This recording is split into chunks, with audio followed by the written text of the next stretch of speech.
Hello my dear students, welcome to you at Easy English Solution and Easy Way of Learning। हम लोग इस video में fire and ice CBSE class 10 की ये poetry है जिसके की पोएट हैं रॉबर्ट फ्रॉस्ट। ये पोएट्री को हम लोग अच्छी तरह से हिंदी में एनालाइज करेंगे, यानी इसका पूरा लाइन बाई लाइन एनालिसिस समझेंगे। उसके बाद इसका राइम स्कीम प्लस इसमें जितने भी पोएटिक डिवाइसेज यानी फिगर्स ऑफ स्पीच का यूज किया गया है पोएट के द्वारा, उन सभी फिगर्स ऑफ स्पीच को हम लोग समझेंगे। हम लोग यह भी देखेंगे कि कौन सा फिगर्स ऑफ स्पीच कैसे यूज़ किया गया है, मतलब क्यों हम समझे कि ये फिगर स्पीच यूज है, उसका रीज़न क्या है। क्योंकि इस टाइप का क्वेश्चन एक्सट्रैक्ट बेस्ड क्वेश्चन, जैसा कि आप लोग स्टूडेंट्स जानते हैं कि एवरी ईयर लगातार एक्सट्रैक्ट बेस्ड क्वेश्चन पूछा जाता है, एक पोएट्री से और एक पूछा जाता है आपको प्रोज सेक्शन से। पोएट्री से 2 होते हैं और प्रोज सेक्शन से 2 और करके, और 2 में से 1 करना रहता है, आपको ये पता है। और एक्सट्रैक्ट बेस्ड क्वेश्चन जो होते हैं पोएट्री से, ये बहुत ही थोड़ा डिफ़िकल्टी लेवल के होते हैं और स्टूडेंट्स के लिए डिफ़िकल्टी क्रिएट करते हैं। और जो फिगर्स ऑफ स्पीच पर बेस्ड क्वेश्चन होते हैं, फिगर्स ऑफ स्पीच पर यदि आपको पकड़ न रहे, आपको इसके बारे में मालूम ना हो, तो क्वेश्चन और भी डिफ़िकल्ट हो जाता है और मार्क्स काटना एकदम लाजमी हो जाता है। इसलिए अभी हम आपके उस डिफ़िकल्टी को दूर करने के उद्देश्य से इस पोएम को एनालाइज करेंगे, साथ ही साथ सभी फिगर्स ऑफ स्पीच भी देखते जाएंगे।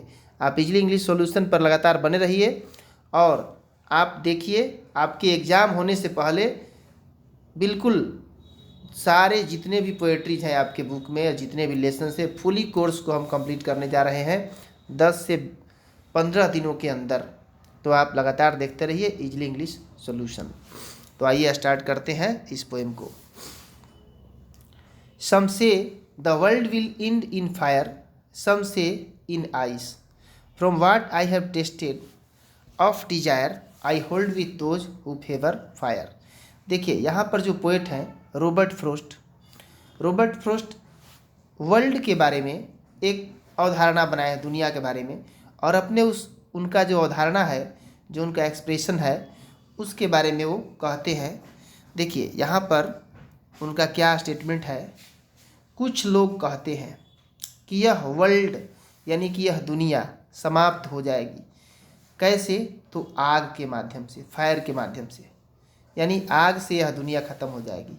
तो कुछ लोग कहते हैं कि यह दुनिया आइस से यानी कि बर्फ़ से ख़त्म हो जाएगी, समाप्त हो जाएगी।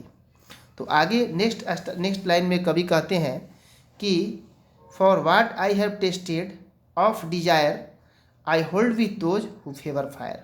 कवि कहते हैं कि मैं डिजायर यानी मैं इच्छा, लोगों का जो विश है, जो विल है, मैं इसके बारे में अच्छी तरह से जान चुका हूँ, परख चुका हूँ, और इसे जानने के बाद मैं यह कहता हूँ कि दुनिया यह आग से ख़त्म होगी।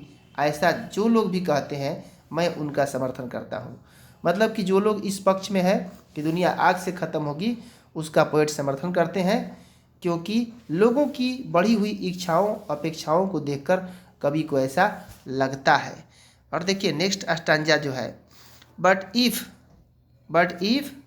It had to perish twice, लेकिन यदि इस दुनिया को 2 बार समाप्त होना हो, पेरिश जो वर्ड है, पेरिश का मतलब होता है समाप्त होना, डिस्ट्रॉय होना, यदि यह दुनिया को 2 बार समाप्त होना हो, I think I know enough of hate, तो मुझे लगता है कि मैं हेट के बारे में यानी घृणा के बारे में अच्छी तरह से जानता हूँ। और to say that for destruction ice is also great, और हेट के बारे में जानने के बाद पोइट कहता है कि मैं लोगों के हेट के बारे में जाना तो मुझे लगा कि डिस्ट्रक्शन करने के लिए, इस दुनिया को समाप्त करने के लिए आइस भी बहुत बड़ा रीजन हो सकता है, बहुत ग्रेट रीजन हो सकता है। मतलब आइस से भी दुनिया समाप्त हो जाएगा।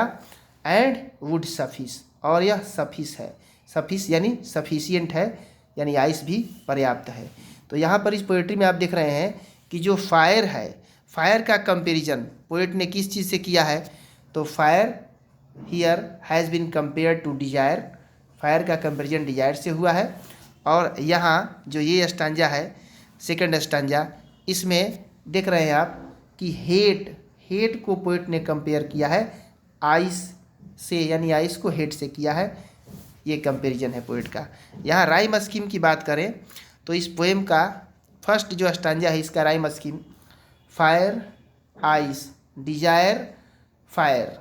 देखिए तो ये फायर को हम ए मानते हैं और आइस इसको बी मान लेते हैं और डिजायर ये फायर से मैच कर रहा है, इसको भी ए मानते हैं और इसको भी ए मानते हैं। तो इस तरह से इसका राइम स्कीम हो जाता है ए बी ए, यानी फर्स्ट स्टांजा का राइम स्कीम हो जाता है ए बी ए। और सेकेंड स्टांजा में हम आते हैं तो इसमें लास्ट वर्ड को देखेंगे ट्वाइस हेट, यानी ये ए है और ये बी है और आइस ये फर्स्ट वाले से मैच कर रहा है इसका प्रोनाउंसिएशन, इसलिए इसको भी ए मानेंगे।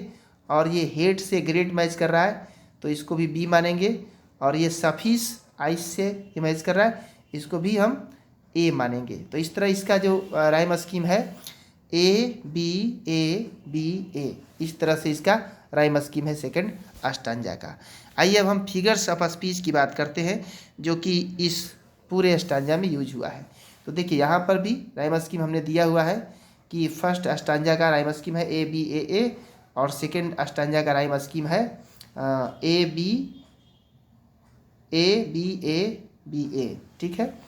तो ये तो आप समझ ही चुके हैं। अब देखिए यहाँ पहला जो फिगर्स ऑफ स्पीच की हम बात करेंगे सिंबोलिज्म। सिंबोलिज्म होता क्या है, सबसे पहले हम इसको समझेंगे ये सिंबोलिज्म है क्या। Symbolism is the use of symbols to signify some ideas by giving them symbolic meaning different from their literal meaning. Symbolism यानी सिंबोलिज्म एक ऐसा सिंबल है, एक ऐसा प्रतीक है जिसका यूज किया जाता है सिग्निफाई करने के लिए, किसी चीज़ को सिंबलाइज करने के लिए, प्रतीकात्मक रूप से देखने के लिए, या किसी आइडिया को भी सिग्निफाई करने के लिए। गिविंग देम सिंबॉलिक मीनिंग, और उसका एक प्रतीकात्मक अर्थ दिया जाता है, एक अलग टाइप का प्रतीक जैसा, मतलब एक सिंबल टाइप का उसका मीनिंग दिया जाता है। जो अर्थ होता है वह लिटरल मीनिंग से डिफरेंट होता है, मतलब उसका शाब्दिक अर्थ यदि निकालें उस वर्ड का या उस सेंटेंस का तो डिफरेंट रहेगा, और वहाँ सिंबलाइज कर दिए, प्रतीक बना दिए, तो उस किसी खास चीज़ का प्रतीक वो सिंबलाइज्ड वर्ड हो जाएगा। जैसे यहाँ फायर, फायर सिंबलाइजेज डिजायर, यहाँ पर आग क्या है, इच्छा को सिंबलाइज कर रहा है, डिजायर को एक्सप्रेस कर रहा है, यानी डिजायर का प्रतीक है। With human emotions like lust fury cruelty greed, इन सब चीज़ों को सिंबलाइज कर रहा है आग, यानी आग का तात्पर्य यहाँ इन सभी चीज़ों से है। आदमी के अंदर की इच्छाएं, उसके अंदर का क्रोध, उसके अंदर का लस्ट यानी कि बहुत उसके अंदर का वासनात्मक फीलिंग बहुत ज़्यादा माने इच्छा, और क्रूएल्टी यानी कठोरता, और ग्रीड यानी कि लालच। तो इन सभी चीज़ों को सिंबलाइज कर रहा है आग, इसलिए यहाँ पर सिंबोलिज्म डिवाइस का यूज किया गया है। अब देखिए यहाँ जो सेकंड है आइस, आइस भी सिंबोलिज्म का एग्जाम्पल है। आइस किस चीज़ को सिंबलाइज कर रहा है, तो हेट्रेड को। हेट्रेड का मतलब क्या है, तो हेट्रेड का मतलब है ये आपको घृणा करना। With cold feelings of human such as rigidity jealousy indifference intolerance, तो इन सारी चीज़ों को सिग्निफाई कर रहा है क्या, आइस। तो एक्सट्रैक्ट बेस्ड जो भी क्वेश्चन बनते हैं यहाँ पर ये पूछता है कि कौन सा डिवाइस का यूज़ किया गया है और कैसे यूज़ किया गया है, क्योंकि ये आइस इन चीज़ को सिंबलाइज कर रहा है, आप लिखेंगे, और फायर उन चीज़ों को सिंबलाइज कर रहा है जो कि मैंने ऊपर बताया है। कभी कभी एक्सट्रैक्ट में ऐसा भी क्वेश्चन बनाता है कि क्वेश्चन बनाकर और ऑप्शन दे देगा 4 और बोलेगा कि यहाँ पर पोएट का किस फीलिंग के बारे में पता चल रहा है, तो ऐसे ही कुछ 4 वर्ड दे देगा, इंडिफरेंस और टॉलरेंस और हैप्पीनेस और ब्रेवरी, इस टाइप का। तो वहाँ पर आंसर आपको मतलब चूज करना है।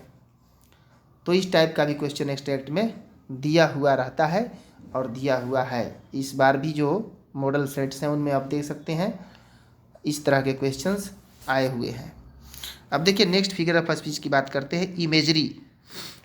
इमेजरी एक्चुअली होता क्या है, तो imagery is the visualisation of poetic description through our sensory organs, मतलब यह एक ऐसा पोएटिक डिवाइस है कि कवि किसी चीज़ को डिस्क्राइब करता है, यानी पोएटिक डिस्क्रिप्शन जो होता है, कवि के द्वारा किसी चीज़ का वर्णन किया गया, और ऐसा वर्णन कि जिसको हम लोग अपने सेंसरी ऑर्गन से समझ सकें, देख सकें।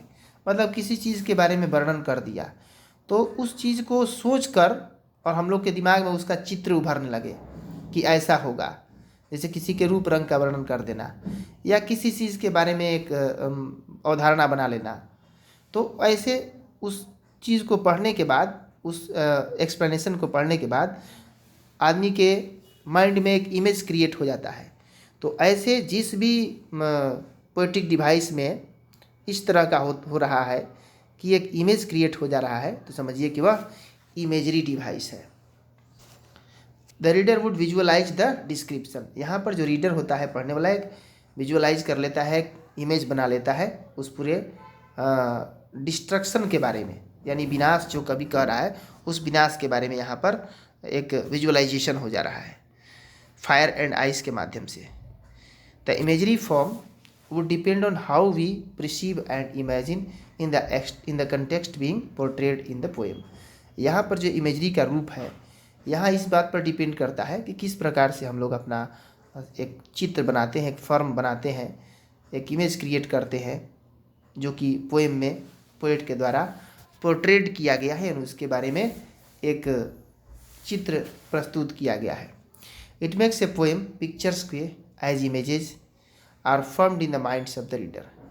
तो यह पोएम एक तरह से पिक्चर्स को क्रिएट करता है, एक चित्रात्मक शैली प्रस्तुत करता है, क्योंकि कवि के द्वारा रीडर के जो पढ़ने वाले लोग हैं उनके माइंड पर ऐसा कुछ चित्र बनता है, ऐसा इमेजिनेशन होता है। अब नेक्स्ट देखिए जो फिगर्स ऑफ स्पीच इसमें यूज किया गया है, पर्सनिफिकेशन। पर्सनिफिकेशन यह क्या है?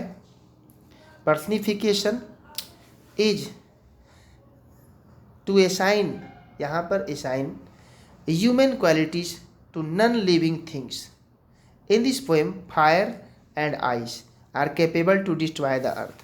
पर्सनिफिकेशन देखिए यहाँ पर ये होता है कि जो भी नॉन लिविंग थिंग होते हैं, जो भी निर्जीव चीज़ें हैं, उनके अंदर यदि ह्यूमन का क्वालिटी डाल दिया जाए, मतलब ह्यूमन के क्वालिटी जैसा क्वालिटी दिखाया जाए, उससे कंपेयर किया जाए, तो समझिए कि वहाँ पर पर्सनिफिकेशन डिवाइस का यूज़ किया गया है।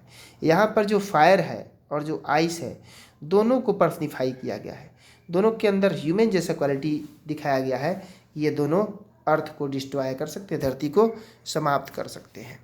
यहाँ देखिए जो नेक्स्ट फिगर ऑफ स्पीच है, ये anaphora. Anaphora anaphora is repetition of a word और expression at the start of two और मोर कंजिक्यूटिव लाइन्स। दो या दो से अधिक जो लगातार जो लाइन है, उन लाइनों में किसी एक खास जो वर्ड है उसको रिपीट कर देना, तो इस तरह का जो एक्सप्रेशन होता है उसको एनाफोरा बोलते हैं। देखिए यहाँ पे जो वर्ड है सम से रिपीट किया गया है at the start of the lines 1 and 2, first line में भी और सेकंड लाइन में भी। देखिए आइए पोएम पर हम देखते हैं तो पोएम में कैसे ये यूज़ किया गया है। Some say the world will end in fire, some say the world will end in fire, some say in ice. कुछ लोग कहते हैं कि दुनिया आग से ख़त्म होगी, कुछ लोग बर्फ से।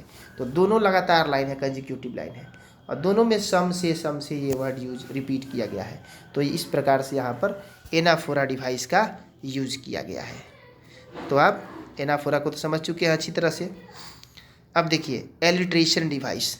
एलिट्रेशन जो डिवाइस है, alliteration is repetition of the same sound used at beginning of nearly placed words. जो भी नज़दीक के शब्द हैं तो उनमें जो सेम साउंड, एक ही प्रकार के साउंड को रिपीट किया जाए तो उसको बोलते हैं एलिट्रेशन। एलिट्रेशन एक तरह से समझिए कि repetition of consonant sound. Mainly इसमें कॉन्सोनेंट साउंड का ही रिपीटेशन होता है। जैसे देखिए यहाँ पर एस यूज किया गया, रिपीट किया गया है। द साउंड ऑफ एस इन सम से, सम इसमें एस और से इसमें एस, दोनों का बिगनिंग लेटर क्या है? एस है। और एस क्या है? कॉन्सोनेंट साउंड है, इसलिए इस प्रकार एलिट्रेशन। यहाँ फेवर फायर, यहाँ एफ का रिपीटेशन है, यह भी क्या है, इलिट्रेशन डिवाइस है।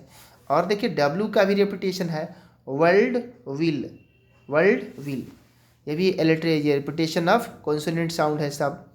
तो ये सब क्या है, ये इलिट्रेशन डिवाइस है।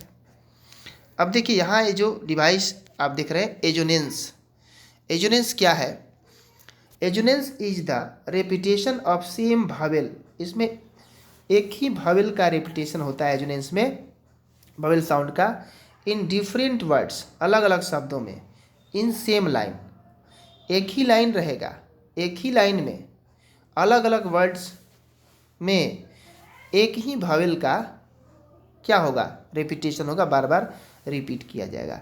जैसे यहाँ पर देखिए एग्जाम्पल में, आई hold with those who favour, यहाँ ओ ओ ओ ओ, यानी ओ साउंड का जो कि भावेल साउंड है बार बार रेपिटेशन किया गया है। तो यहाँ इस लाइन में ओ का यूज़ किया गया और इस प्रकार से एजोनेंस डिवाइस का यूज है। अब देखिए नेक्स्ट जो फिगर्स ऑफ स्पीच है, enjambment, enjambment, it is a line और a clause that does not come to an end at a line break, यह एक लाइन हो सकता है या एक क्लाउज यानी उपवाक्य हो सकता है, वाक्य का एक छोटा भाग हो सकता है।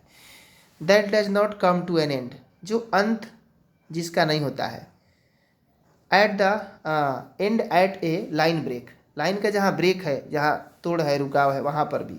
Rather it moves over to the next line, बल्कि यह अगला लाइन तक भी चला जाता है।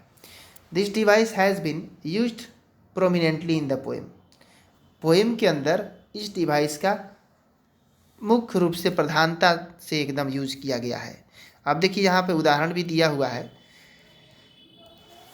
From what I have tasted of desire I hold with those who favour fire. यहाँ पे देखिए, यहाँ जो ब्रेक है यहाँ, लेकिन ब्रेक ख़त्म नहीं होता है, यहाँ से लेके ये लाइन बिल्कुल यहाँ तक आ जा रहा है। इस प्रकार से इंजैम्पमेंट डिवाइस का यूज़ किया गया है। मतलब एक एक लाइन डिफरेंट डिफरेंट होता है, अंत हो जाता है, ब्रेक हो जाता है, यहाँ टूट जाता है, तो होता है, इंजैम्पमेंट नहीं होता है। और ब्रेक नहीं, लगातार नेक्स्ट लाइन तक चला गया, तो यहाँ पर क्या है, इंजैम्पमेंट डिवाइस का यूज़ किया गया। देखिए ये जो है मोस्ट पॉपुलर डिवाइस है, बहुत ज़्यादा ये जो है एग्जाम्स में पूछा जाता है। Metaphor, it is a literary device that is used to make a covered comparison without using the word like और एज। ये एक ऐसा डिवाइस है, कंपेयर करने के लिए यूज हो जाता है, मतलब पोएट किसी भी चीज़ को एक दूसरे से कंपेयर करता है, लेकिन यहाँ लाइक और एज ये कंपेरेटिव सिंबल है एक तरह से, इनका यूज नहीं किया रहता है। इनका यूज हो जाएगा तो सिमिली डिवाइस वहाँ पर हो जाएगा। Here the poet has used the term fire and ice as metaphors for the human emotions related to desire and hated. यहाँ पर पोएट क्या है, फायर एंड आइस का यूज किया है, मेटाफोर डिवाइस एक्सप्रेस किया इनके माध्यम से, क्योंकि फायर का देखिए किस प्रकार से डिजायर से तुलना किया था, डिजायर से, और आइस का यहाँ पे तुलना किया है हेटेड से। तो आइस एक तरह से हेटेड को बता रहा है और फायर डिजायर को बता रहा है, दोनों से एक दूसरे का कंपैरिजन है, लेकिन कंपैरिजन करने के लिए किसी एज और लाइक जैसा वर्ड का यूज नहीं है। इस प्रकार यहाँ क्या है, मेटाफोर डिवाइस है। अब देखिए लास्ट फिगर्स ऑफ स्पीच है, पोएटिक डिवाइस है इस पोएट्री का, और ये है antithesis. Fire is the antithesis of ice, two contrasting and directly opposite destructive forces have been the hallmark of this poem. Fire and ice, देखिए जहाँ पर दो ऐसे एडजेक्टिव होते हैं ना जिनका मीनिंग होता है कंट्रास्टिंग, एक दूसरे से अंतर्भेद करने वाला, तो ऐसी चीज़ों का जहाँ पर यूज किया रहता है वर्ड्स का, तो समझिए कि वहाँ पर एंटीथेसिस डिवाइस होता है। और दोनों देखिए एक दूसरे से नेचर में क्या है, कंट्रास्टिंग है, अंतर होने वाला है। फायर जहाँ गर्म है, आइस जहाँ बिल्कुल ठंडा है, आई दोनों का एक साथ यूज, फायर एंड आइस। तो यहाँ क्या है, एंटीथेसिस नामक पोएटिक डिवाइस का यूज किया गया है। तो चलिए इस वीडियो को देखने के लिए बहुत बहुत धन्यवाद, और हम आशा करते हैं कि आपको बिल्कुल अच्छी तरह से पोएटिक डिवाइस से समझ में आ गया होगा। ये कैसा लगा वीडियो ज़रूर आप ज़रूर कमेंट में लिख कर बताएंगे। लाइक करें, शेयर भी करें अपने फ्रेंड्स के बीच, और आप बिल्कुल कमेंट में बताएं। और नेक्स्ट वीडियो में जल्द ही मिलते हैं। इसके बाद जल्द ही नेक्स्ट वीडियो मिलते हैं। देखते रहिए इजली इंग्लिश सॉल्यूशन।